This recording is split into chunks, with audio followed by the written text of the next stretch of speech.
Olá, boa noite.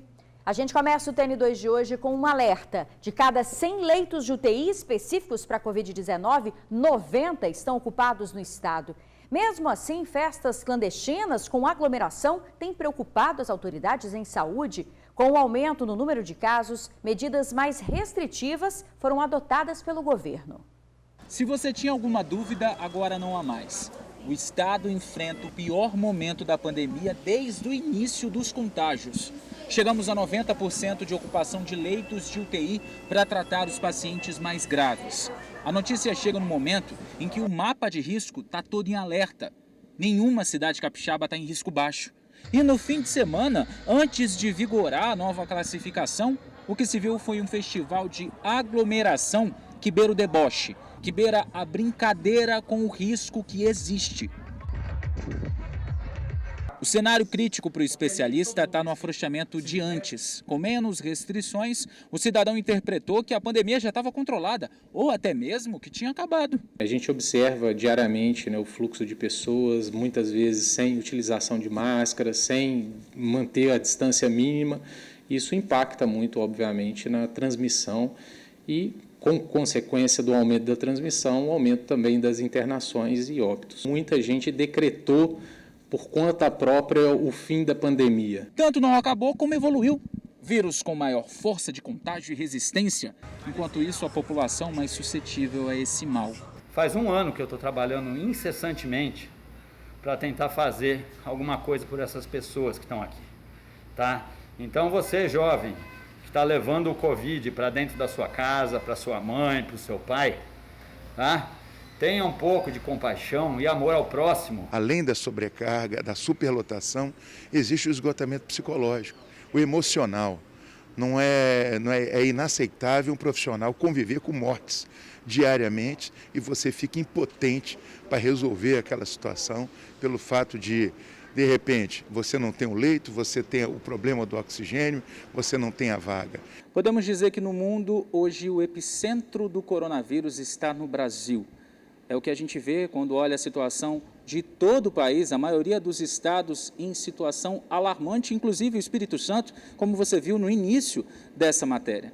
A situação está bem complicada e para tentar frear o crescimento, o avanço do coronavírus aqui no estado e também em todas as regiões do país, para o especialista, a melhor forma é a diminuição de circulação. E é por isso que sim, infelizmente, nesse momento, só restrições é que vão ajudar. Os bares estão proibidos de abrirem as portas nas cidades em vermelho. O comércio funciona em horários específicos, tanto no risco alto quanto no moderado. É muito ruim a gente fazer essa dissociação entre saúde e economia. A gente só vai conseguir, de fato, ter uma potencialização da nossa economia se os trabalhadores tiverem possibilidade de executarem as funções com segurança, se eles estiverem com a saúde em dia. A publicação do governador do estado demonstra a preocupação com 90% de ocupação de leitos de UTI, mesmo com 18 novos abertos hoje no Hospital Dório Silva, na Serra. Enquanto isso, a imunização acontece de maneira lenta. Por sinal, um dos melhores caminhos para se combater esse maldito vírus é a vacina. A vacina ela é muito importante. A gente já tem indícios de quedas de chega até 75% do óbito de populações vacinadas, digamos assim. Só através da vacina a gente vai conseguir, de fato, sair dessa. Já outro caminho é para ser feito enquanto a picada da esperança não alcança o nosso braço. É um mantra que você aí de casa já ouviu diversas vezes. Há um ano, há mais de um ano a gente já está falando. É aquele mantra: máscara, não aglomerar, higienização. Você pode ter o dinheiro que for, pode ser empresário, pode ser o que for, tá bom? Então, assim, se quiser continuar brincando aí na rua, tá? Vai ficar desta forma, tá? Porque eu tô com a unidade crítica cheia, tá? E não consigo mais atender. Esse é um alerta de médico que está dentro da UTI falando isso para todo mundo ouvir. A gente tem que ouvir esses relatos, gente. Olha, o governo do estado deve anunciar medidas ainda mais restritivas. Havia expectativa que fosse hoje, mas ficou para amanhã. Quem tem os detalhes ao vivo é o nosso repórter Yuri Demuner, que está por dentro também dessas informações. Não é isso, Yuri? Boa noite. Isabela, boa noite para você, boa noite para quem está em casa. O governador do Espírito Santo, Renato Casagrande, se reuniu com diversos prefeitos do estado durante o dia de hoje, justamente para discutir aí medidas para conter o avanço da pandemia aqui no Espírito Santo. Ainda não foi divulgado nada oficialmente do teor e do que foi concluído desta reunião. O governo marcou uma coletiva de imprensa para amanhã, como você disse, às 3 horas da tarde, quando será passado os detalhes, serão passados todos os detalhes aí do que foi decidido. O que a gente já conseguiu apurar é que todos os municípios da Grande Vitória passam a ter a mesma classificação de risco. Vitória, Vila Velha, Viana, Cariacica e Serra vão ter a mesma corzinha no mapa, no mapa de risco, o que significa que as 5 cidades da Grande Vitória terão as mesmas restrições de atividades econômicas e também sociais. Essa foi uma proposta do prefeito da Serra, o Sérgio Vidigal. E enquanto as autoridades aí estão quebrando a cabeça, tentando arrumar medidas para diminuir a contaminação pela Covid-19 e tentando salvar vidas, tem pessoas que não estão nem aí para a pandemia. Ontem, um grupo de manifestantes que ainda acha que a pandemia é só uma gripezinha foi até a frente da casa da mãe do governador Renato Casagrande, uma senhora de 88 anos, protestar contra as medidas adotadas pelo governo. O governador Renato Casagrande falou sobre esse episódio lamentável. Vamos acompanhar aí na fala dele. É direito dos cidadãos manifestar. Só que eles foram para frente da casa da minha mãe e fizeram uma manifestação com palavras violentas, com manifestações, expressões violentas. Minha mãe tem 88 anos de idade, diversas comorbidades. Minha mãe podia ter passado mal, podia ter sofrido algum mal súbito, pela forma como eles chegaram em frente à casa da minha mãe. Então, de fato, é para a gente ficar indignado com esse tipo de manifestação que não respeita a vida dos capixabas e não respeita também a vida de uma pessoa da idade da minha mãe, que infelizmente teve que suportar esse tipo de manifestação. É realmente um episódio muito lamentável que aconteceu aí neste domingo, esses manifestantes que foram até a casa de uma senhora de 88 anos, não importa se ela é a mãe do governador ou não, é uma senhora que precisa de cuidados e não está passando por uma situação assim, Enquanto essas pessoas estão brincando com a pandemia, outras infelizmente estão morrendo. Ontem uma professora aqui da capital de Vitória, aqui é a capital do estado, Vitória, morreu vítima da Covid-19. Nilce Tatagiba tinha 62 anos e estava internada desde o dia 19 de fevereiro. No início desse mês, ela precisou aí ser transferida para uma UTI por conta das complicações da doença, mas infelizmente acabou não resistindo. Nilce era professora de língua portuguesa e se dedicou ao magistério por mais de 30 anos, estava prestes a se aposentar. Quem também morreu por complicações da Covid na manhã de hoje foi o médico urologista Henrique Marcondes Rócio Cerqueira Lima. O médico de 66 anos que atuava na cidade de Vila Velha chegou a ficar internado no hospital, mas infelizmente também não resistiu. Isabela, um ano depois, a gente está vivendo a pior fase da pandemia aqui no Espírito Santo e também em todo o Brasil. Complicada essa situação desses manifestantes também, que estão nem aí, não estão nem aí para a pandemia. Lamentável. Eu volto com você no estúdio. Verdade, Yuri, verdade. Infelizmente, a gente está no pior momento da pandemia, gente. Obrigada. Olha, gente, nas últimas 24 horas, 26 pessoas perderam a vida aqui no Espírito Santo e mais de 1.700 novos casos de coronavírus foram confirmados. O estado tem até o momento 6.746 óbitos e mais de 346 mil casos da doença, isso em pouco mais de um ano de pandemia.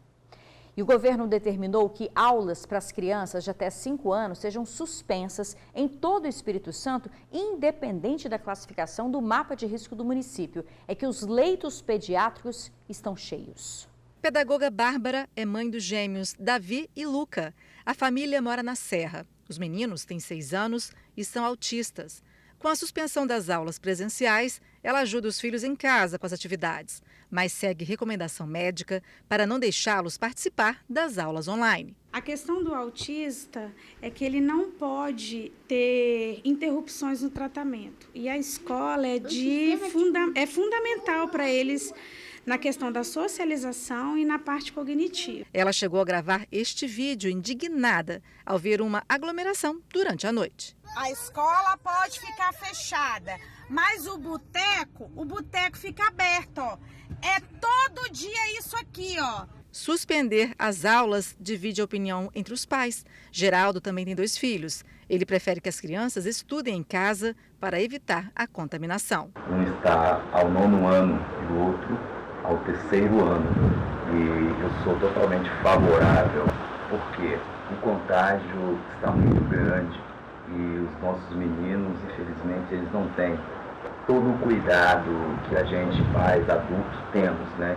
E eles podem estar trazendo para o nosso lar esse vírus. E com a ocupação dos leitos de UTI em mais de 90% aqui no estado, devido à contaminação pela Covid-19, os municípios com risco alto estão com as aulas suspensas por pelo menos 15 dias. Já as cidades com risco moderado, alunos com até 5 anos que não devem ir à escola. Estamos suspendendo as aulas para as crianças de 0 a 5 anos, que são normalmente as mais acometidas de doenças respiratórias sazonais que agora incidem sobre esse público, somado à Covid, somado às variantes da Covid, somado à possibilidade de pequenos acidentes comuns entre crianças. Então, tudo isso somado pode representar uma pressão que leve ao colapso completo do sistema de saúde. O secretário estadual de Educação, Vitor De Ângelo, também explicou a importância em suspender as aulas nesses municípios com um índice maior da doença, mesmo com alguns pais não concordando com a decisão.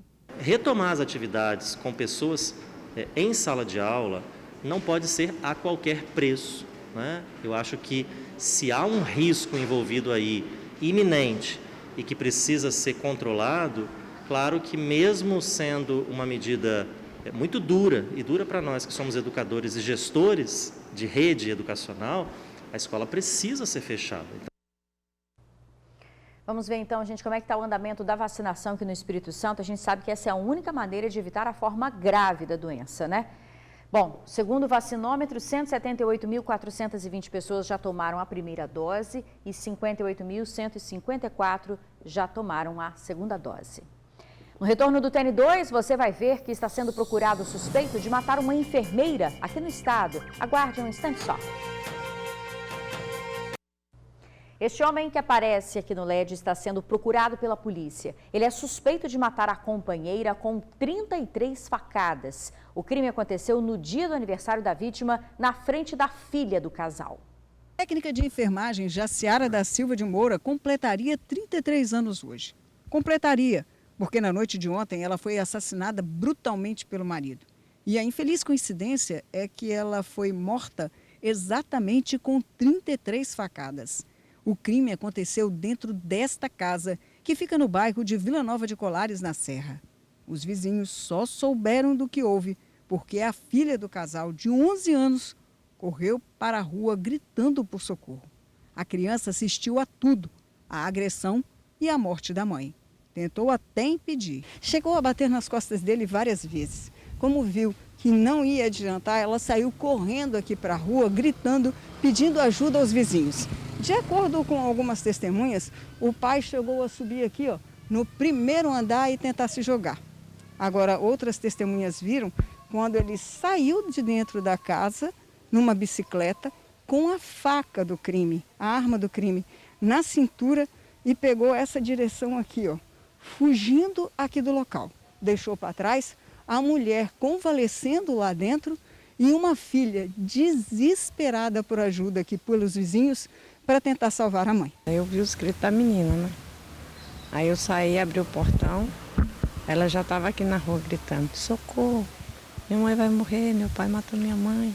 Jaciara era técnica de enfermagem e trabalhava na UTI infantil em 2 hospitais. Um deles era o Jaime de Santos Neves, para onde foi levada pelo sobrinho e também por Jonathan, que é comerciante. E ela falava, né, como se ela já sentisse que ela ia morrer, falava que ela ia morrer por sobrinho dela. Ao chegar ao hospital, Jaciara foi reconhecida pelos colegas de trabalho. Pô, todo mundo começou a chorar. Então o médico veio me relatar do óbito, estava pasmo. O autor do crime bárbaro é o marido da técnica de enfermagem, identificado como Zezito Pereira da Silva Filho. de 41 anos de idade, ou Célio Pereira, como gosta de ser chamado. Ele e Jaciara estavam juntos há 12 anos, mas há alguns meses estariam separados, o que ele não aceitava. Ontem, após anteciparem a comemoração do aniversário dela, Zezito tentou manter relações sexuais com a esposa, que não aceitou. Eles discutiram e, em seguida, ele a agrediu. Que morte triste, né? Olha, gente, o suspeito ainda não foi preso, mas as denúncias sobre o paradeiro dele podem ser feitas ao 181. Voltou para a cadeia um criminoso foragido do sistema prisional. Eduardo Gomes Ferreira, de 25 anos, estava foragido há pouco mais de 2 meses. Em trabalho conjunto com a Polícia Civil, a Guarda Municipal o encontrou em um veículo saindo da capital. O veículo estava saindo pela terceira ponte, passou na Praça do Pedágio em sentido à Vila Velha. As nossas viaturas prosseguiram ao local para realizar a abordagem do indivíduo. O fugitivo ainda tentou dar um nome falso, mas depois acabou revelando a identidade original. O suspeito de 25 anos fugiu na saidinha de Natal, no dia 23 de dezembro do ano passado. Ele cumpria a pena no semiaberto de Cariacica, uma pena de 16 anos e 10 meses pelos crimes de associação ao tráfico, tráfico de drogas e também porte ilegal de arma de uso restrito. Com ele, a polícia ainda encontrou uma pequena quantidade de droga e um celular. Tinham outras 3 pessoas a bordo do veículo, porém não constava nada em desfavor desses 3 abordados. Foram liberados no local e nem o veículo constava nenhuma restrição. A seguir, a rodovia fica interditada por mais de 1 hora por causa de um acidente na Serra. Os detalhes, já já. A BR-101 na Serra ficou fechada por mais de 1 hora após um grave acidente envolvendo 2 caminhões e uma viatura da Polícia Militar. O acidente envolveu 2 caminhões e uma viatura da Polícia Militar. A batida foi um pouco antes das 9 da manhã desta segunda-feira, na BR-101, próximo à Serra Sede. Vários telespectadores enviaram vídeos logo após a colisão. Essa viatura saiu ali onde está o ônibus, porém tentou virar para atravessar. Aí o caminhão que vinha pegou ela, perdeu o controle, tombou, acertou a carreta de frente e está lá capotado. Ronaldo dirigiu o caminhão azul. Ele ficou com alguns arranhões pelo corpo. O caminhoneiro contou que tinha saído da Ceasa e seguia carregado de verduras para Prado, na Bahia, quando foi surpreendido pela viatura na pista. Eu vinha conduzindo a minha mão normal, sinal tudo aberto. No momento que eu passei o sinal, a viatura que estava saindo em sentido contrário invadiu a pista, sem sinal e sem nada. Aí no momento de reflexo fiz só tirar o caminhão, mesmo assim ainda ocasionei pegando ele ainda na frente dele ali. Nesse momento que eu peguei ele, eu perdi o controle do caminhão, da pista contrária, e nisso vi uma carreta-tanque na mão dela, certo, chegando. Aí a minha reação foi livrar para não acontecer o pior, mas aí perdi o controle do caminhão e acabei tombando. O caminhoneiro Ronaldo disse ainda que no momento do acidente, os 3 motoristas estavam sozinhos dentro dos veículos. O militar não teria sofrido nenhum tipo de ferimento. Já o motorista da carreta branca ficou machucado e foi socorrido pela ambulância do SAMU até o hospital. O policial da viatura, ele não teve ferimentos graves por conta da minha manobra, né? Já o motorista do caminhão, que vinha no sentido normal, pelo momento que eu perdi o controle do caminhão, o caminhão foi tombando. E o fundo do baú ainda pegou a gabine dele todinha. Aí acho que ele teve uns ferimentos mais relevantes um pouco. Segundo o inspetor Manuel Mendes, a pista ficou totalmente interditada por mais de 1 hora. Ficou aproximadamente 1h30 a 2 horas interditado totalmente a pista, devido aos veículos, aos caminhões terem cruzado, ficado tombado sobre a pista. A PRF ainda não havia concluído a ocorrência, mas caso o militar seja considerado culpado, o Estado deverá arcar com o prejuízo. A pista já está liberada neste momento. E a gente fica por aqui. Uma boa noite para você e até amanhã.